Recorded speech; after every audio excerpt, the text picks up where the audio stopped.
नमस्कार, यति GS academy में आप सभी का स्वागत है। आइए देखते हैं हम लोग वैदिक सभ्यता का पार्ट 3 देखेंगे और यहाँ प्रमुख देवता के बारे में आज चर्चा करेंगे। ऋग्वैदिक देवता को देखेंगे, यानी देवता और संबंधित यानी इनके पक्ष को देखेंगे, यानी भगवान विष्णु की बात करेंगे। संरक्षक एवं पालनकर्ता कहा जाता है, यानी पृथ्वी के संरक्षक और पालनकर्ता किन्हें कहा जाता है? विष्णु को। इंद्र भगवान के बारे में जानेंगे, ये युद्ध एवं वर्षा के देवता हैं और ऋग्वेद में वर्णित सबसे प्रमुख देवता कौन है? इंद्र हैं। कौन है? इंद्र हैं। ये यूपीपीसीएस में पूछा भी गया है, ठीक है। अग्नि, ये ऋग्वेदिक में वर्णित दूसरे प्रमुख देवता हैं। ये यज्ञ के देवता के रूप में इन्हें जाना जाता है। अग्नि को यज्ञ के देवता के रूप में जाना जाता है और ये मनुष्य और देवता के बीच मध्यस्थता निभाते हैं। कौन? अग्नि। धौ जो है आकाश के देवता है, ये सबसे प्राचीन देवता है। पूछा जाएगा कि सबसे प्राचीन देवता कौन है, तो धौ है, जो आकाश के देवता के रूप में जाना जाता है। वरुण की बात करेंगे, ये समुद्र के देवता हैं, जो आकाश, पृथ्वी एवं सूर्य के निर्माता के रूप में वरुण को जाना जाता है। विश्व के नियामक व शासक, विश्व के नियामक और शासक के रूप में किसे जाना जाता है? वरुण को जाना जाता है।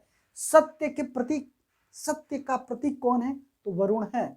ऋतु परिवर्तन एवं दिन रात के कर्ता धारता कौन है? ये भी वरुण है। यानी अभी आप देख रहे हैं शीत ऋतु चल रहा है, अभी उसके बाद से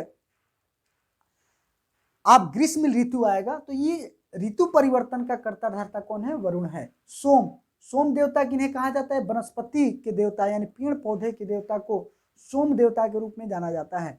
पूषण की बात करेंगे, पशुओं के देवता के रूप में किन्हें जाना जाता है? पूषण को जाना जाता है। मारुति जो है आंधी तूफान के देवता हैं। आंधी और तूफान के देवता कौन है? मारुति हैं। अश्विन की बात करेंगे, ये विपत्तियों को हरने वाले देवता हैं। विपत्तियों को हरने वाले कौन है? अश्विन है। कौन है? अश्विन। यहां देखेंगे अश्विन कौन है? विपत्तियों के हरने वाले देवता हैं। अब और देवता को देख लेंगे। उषा जो है ये प्रगति और उत्थान, प्रगति और उत्थान के देवता के रूप में उषा को जाना जाता है, ठीक है। अदिति एक देवता और हैं,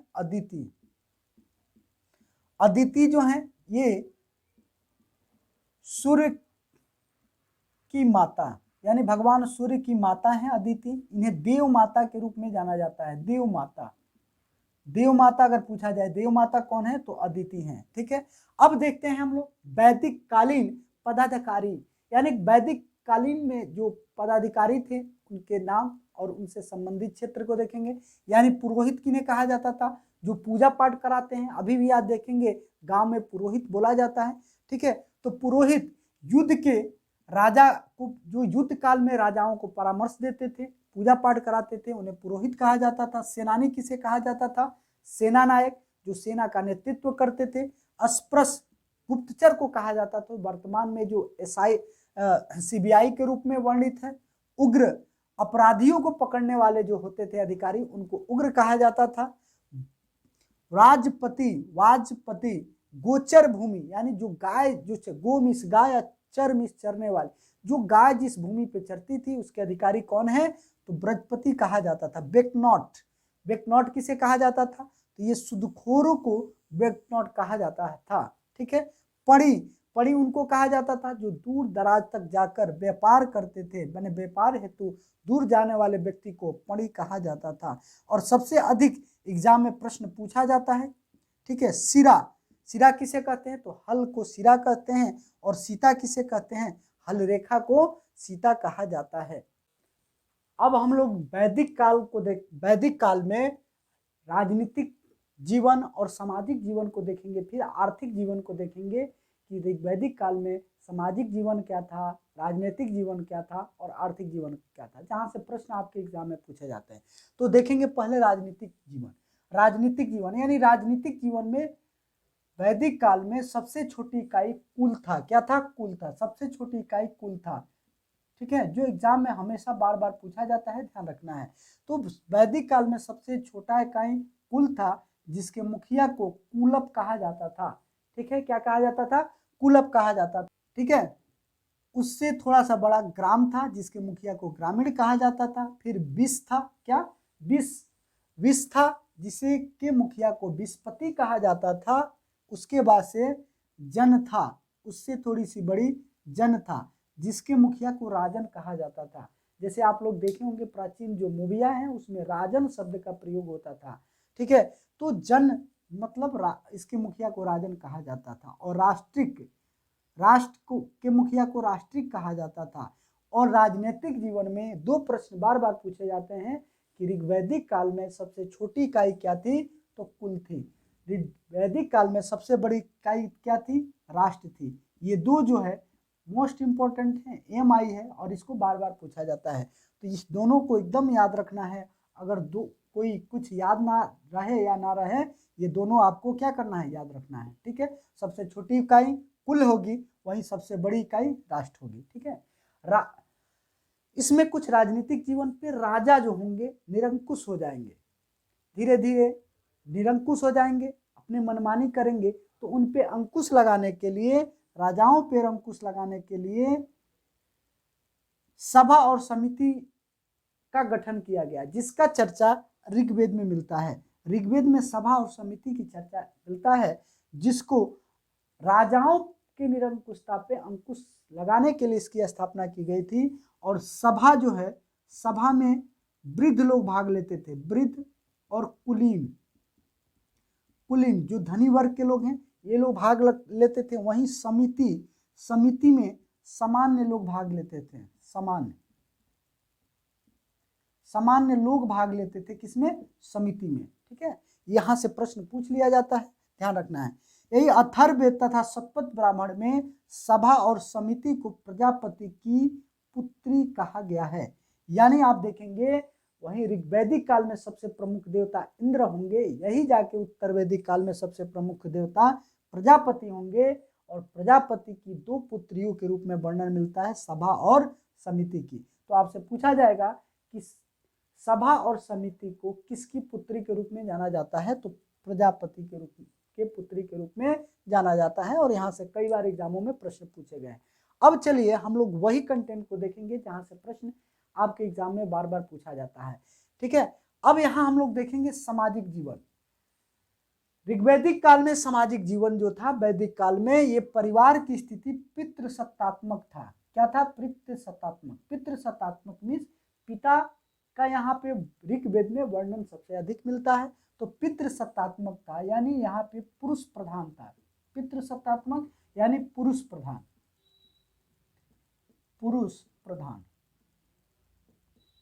वहीं हम लोग देखेंगे सिंधु घाटी सभ्यता मातृ सत्तात्मक था, यानी वहां पे माताओं का वर्चस्व ज्यादा था। वही जाके वैदिक काल में ये पितृसत्तात्मक हो जाता है, जो वर्तमान में भी अभी भी समाज पितृसत्तात्मक से कहीं ना कहीं प्रेरित है।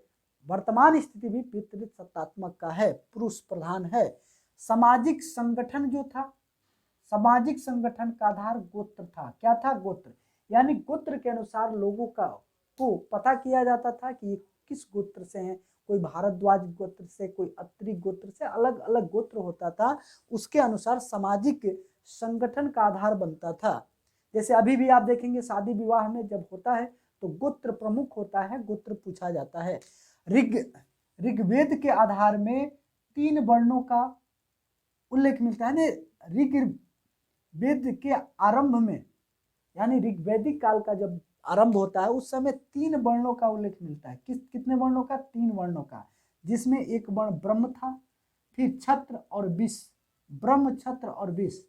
ब्रह्म यानी ब्राह्मण, छत्र माने क्षत्रिय और विष माने सामान्य लोग, ठीक है। सामान्य लोग का वर्णन था। यहाँ पे शूद्र और निचली जाति का कोई वर्णन नहीं था। लेकिन वही कालांतर में जाके, आगे चल के कालांतर में जाके, यानी कि ऋग्वेद के 10वें मंडल में, यानी आप देखेंगे ऋग्वेद के 10 मंडल का वर्णन है, तो और सभी मंडल में 3 वर्णों का उल्लेख है। लेकिन 10वें मंडल के पुरुष सूक्त में, किसमें, 10वें मंडल के पुरुष सूक्त में 4 वर्णों का उल्लेख मिलता है। कितने वर्णों का, 4।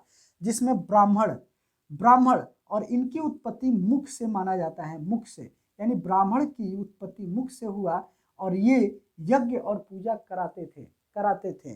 ठीक है, तो ये 4 वर्ण में ब्राह्मण, जिनकी उत्पत्ति मुख से माना जाता है। फिर क्षत्रियों को का उत्पत्ति भुजा से माना जाता है, बाह से, भुजा से, जो युद्ध करते थे और लोगों की रक्षा करते थे। फिर वैश्य की बात करेंगे।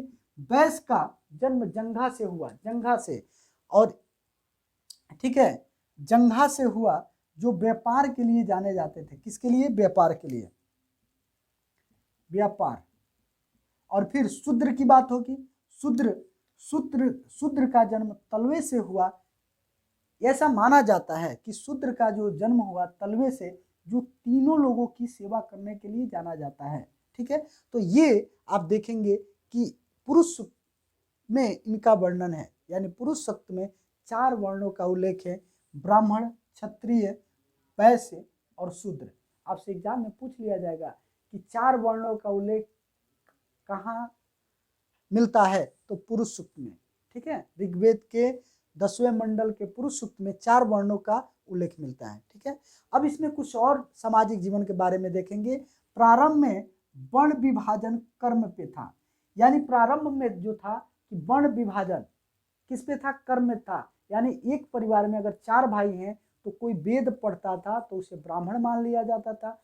उसी में कोई भाई बिजनेस या व्यापार करता था, उसको वैश्य मान लिया जाता था। कोई भाई जो है शक्तिशाली हुआ, अपने भाइयों का सेवा करता था, उसको क्या मान लिया जाता था? उसको शूद्र मान लिया जाता था। तो ये कर्म पे आधारित था, जो जैसा कर्म करता था वैसा उसको मान लिया जाता। लेकिन बाद में जाके उत्तर वैदिक काल में, कब? उत्तर वैदिक में ये जन्म पर हो गया। किस पे हो गया? जन्म पर।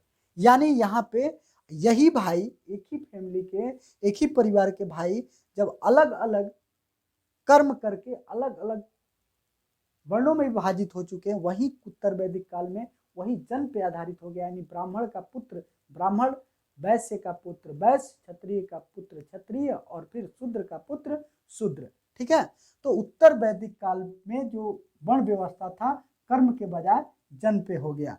ऋग्वैदिक काल में दास प्रथा का प्रचलन था। ऋग्वैदिक काल में भी पूछा जाता है कि निम्नलिखित में से ऋग्वैदिक काल में दास प्रथा का प्रचलन था या नहीं था, तो वहां पे आप ध्यान देंगे कि दास प्रथा का प्रचलन था। क्या था? ऋग्वैदिक काल में दास प्रथा का प्रचलन था।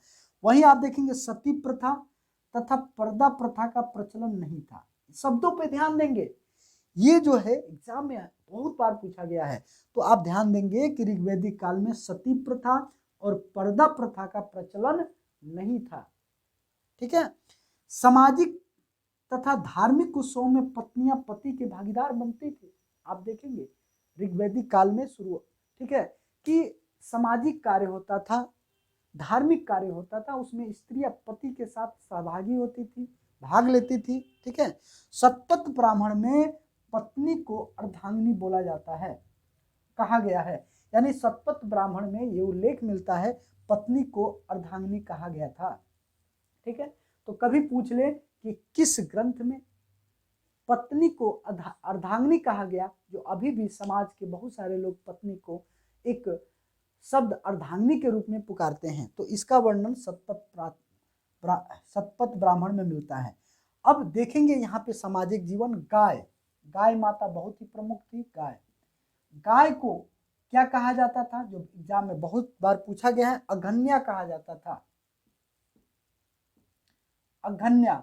अघन्या का मतलब न मारने योग्य, न मारने,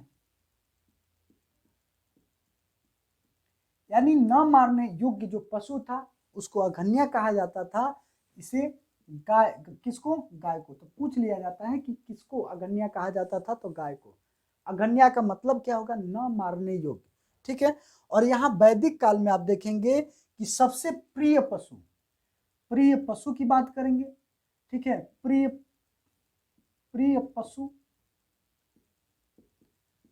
पशु कौन था? घोड़ा था, याद रखना है, कभी कभी एग्जाम में पूछा गया है। तो प्रिय पशु कौन था? घोड़ा था। वहीं गाय जो है, अब हम लोग देखेंगे वैदिक सभ्यता के आर्थिक जीवन के बारे में। अभी हम लोग क्या देखें? राजनीतिक जीवन, सामाजिक जीवन देख चुके हैं, अब देखेंगे आर्थिक जीवन।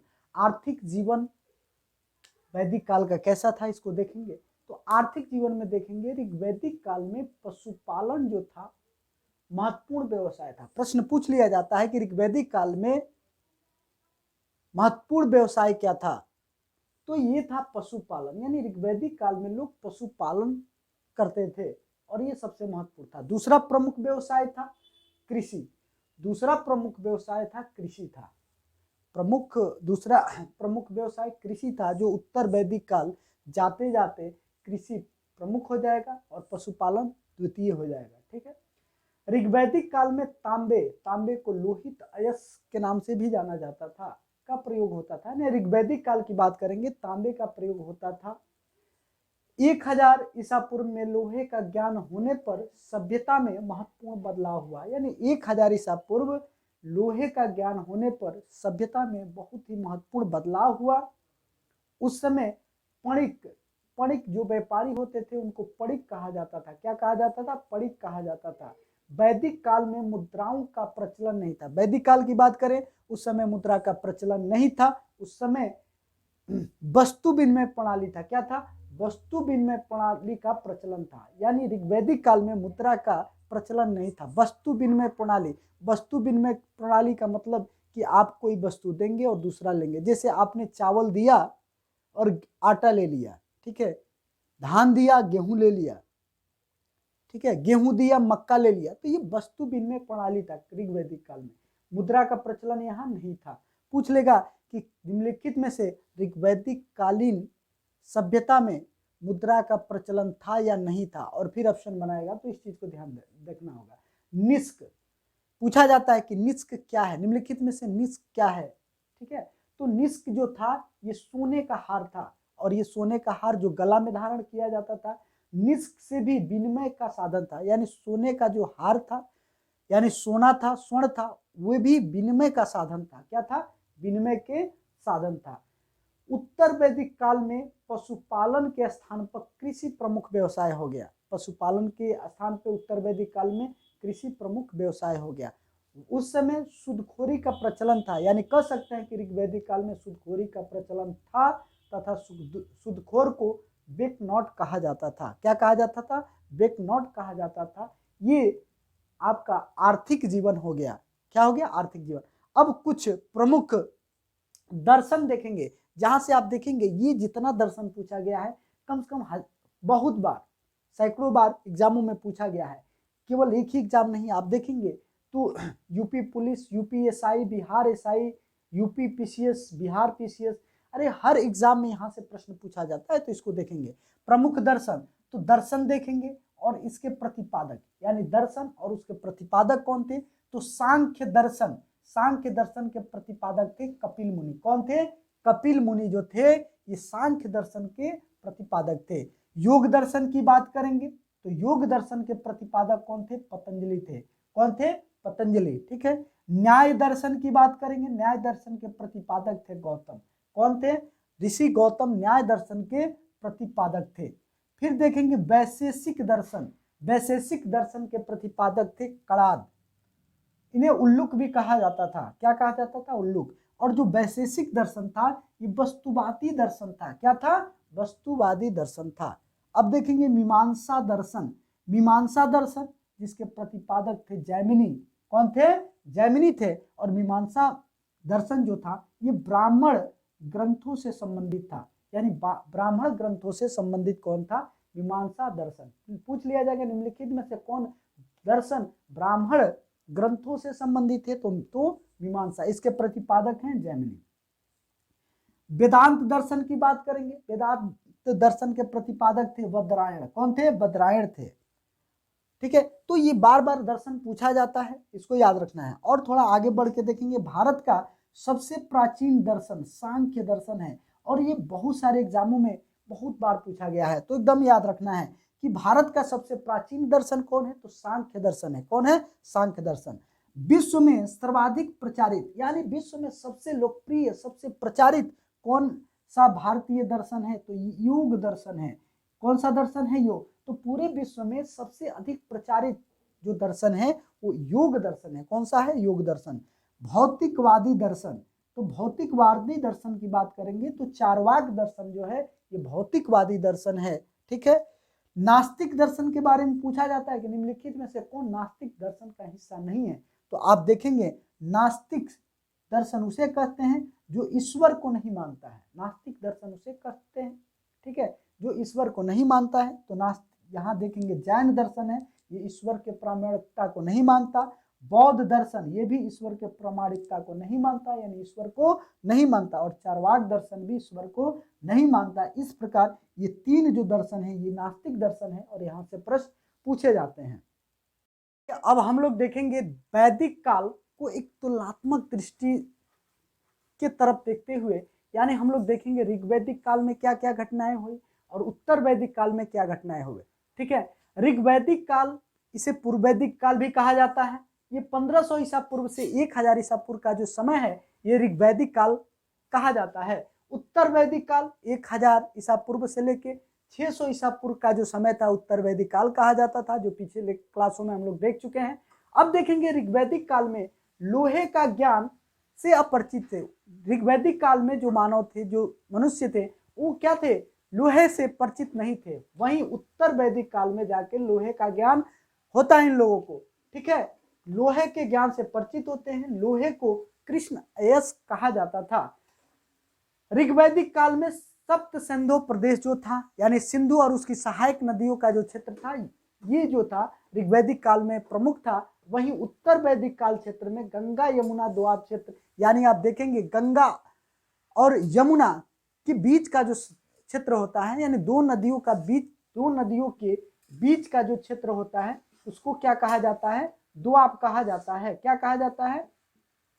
दोआब कहा जाता है। ठीक है, तो गंगा यमुना दोआब क्षेत्र। ऋग्वैदिक समय में काले व लाल मृत भांडों की संख्या ज्यादा थी। यहाँ काले और लाल मृत भांड मिले हैं। वहीं उत्तर वैदिक काल में चित्रित धूसर मृत भांड की संकल्पना मिलती है। यहाँ पे ऋग्वैदिक काल में वंश की संकल्पना जो था ये वर्ण व्यवस्था पे था। किस पे था? वर्ण व्यवस्था। वंश की संकल्पना जो था वर्ण व्यवस्था पे था, यानी एक ही परिवार में 4 भाई हैं, चारों अलग अलग कार्य कर रहे हैं, तो उनके वर्ण के अनुसार व्यवस्थाएं होती थी। वहीं उत्तर वैदिक काल में जो गोत्र की संकल्पना है ये जन्म पे आधारित हो जाता है। वर्ण व्यवस्था किस पे हो जाता है? जन्म पे हो जाता है। ठीक है। प्रिय देवता ऋग्वैदिक काल में प्रिय देवता इंद्र थे। कौन थे? प्रिय देवता इंद्र थे। हम लोग पीछे चर्चा भी कर चुके हैं। और उत्तर वैदिक काल में जो प्रिय देवता प्रजापति हो जाते हैं। कौन हो जाते हैं? प्रजापति। इसको तुलनात्मक करके एग्जामों में भी पूछा गया है। शासक पद, ऋग्वैदिक काल में जो शासक पद था ये वंशानुगत नहीं था, यानी वंशानुगत नहीं था। जिसमें योग्यता होता था वही शासक बनता था। जबकि उत्तर वैदिक काल जाते जाते ये शासक पद वंशानुगत हो गया, यानी राजा का बेटा ही राजा बनेगा। उत्तर वैदिक काल में अवधारणा आ गई।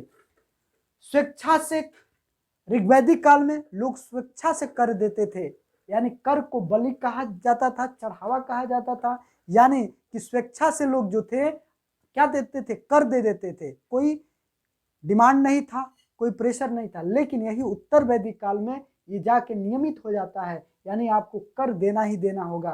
कर व्यवस्था नियमित हो जाता है। ऋग्वैदिक काल में कुछ विदुषी महिला, विदुषी मीन्स विद्वान महिला थी, जिन्हें हम लोग चर्चा भी कर चुके हैं। लोपामुद्रा, अपाला, घोषा और विश्वबरा। ठीक है, ये जो है ये ऋग्वैदिक काल की विदुषी महिला है, जो काफी मंत्रों का भी इन्होंने निर्माण किया है, लेखन किया है।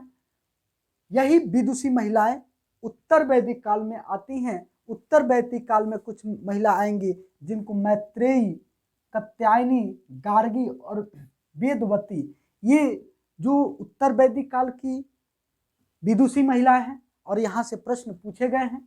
तो दोनों को तुलनात्मक दृष्टिकोण से हम लोग देख लिए। आपसे पूछे जाएगा तुलना करके, तो आप आसानी से इसको बना सकते हैं। ठीक है, अब हम लोग इस टॉपिक के साथ ही ऋग्वैदिक काल की जो महत्वपूर्ण घटनाक्रम है उसको हम लोग देखें और फिर आगे अगले चैप्टर में फिर हम लोग मिलेंगे। तब तक आप सभी को धन्यवाद।